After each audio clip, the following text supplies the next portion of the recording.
Welcome to Chillin' 101. We hope this video helps.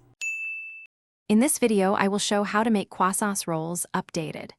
Fold cold butter into chilled dough, roll to a thin rectangle, cut evenly into triangles, then shape each triangle into a tight roll by rolling from the wide end to the tip. Chill between folds, proof until slightly puffy, brush with egg wash, and bake until deep golden and crisp. Let cool briefly before serving to preserve flaky layers and interior softness. Warm greetings, I'll guide you through dough and butter handling with friendly tips you can hear clearly. Chill your butter and flour, then combine gently to avoid developing gluten too soon. Roll the dough, encase the butter block, and perform simple folds 3 to 4 times with rests in the fridge. These steps build flaky layers. Patience and temperature control are the secret to consistent, tender croissant rolls every time. If you're enjoying this guide, please subscribe and like, it really helps a lot.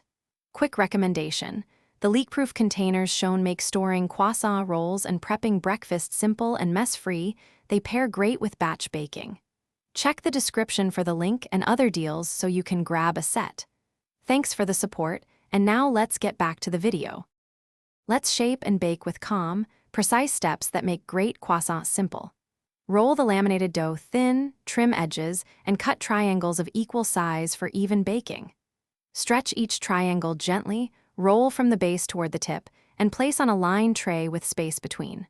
Proof until slightly puffy, brush with egg wash, then bake on a preheated sheet until deep golden and flaky throughout. Thanks for watching. Consider subscribing if we helped you.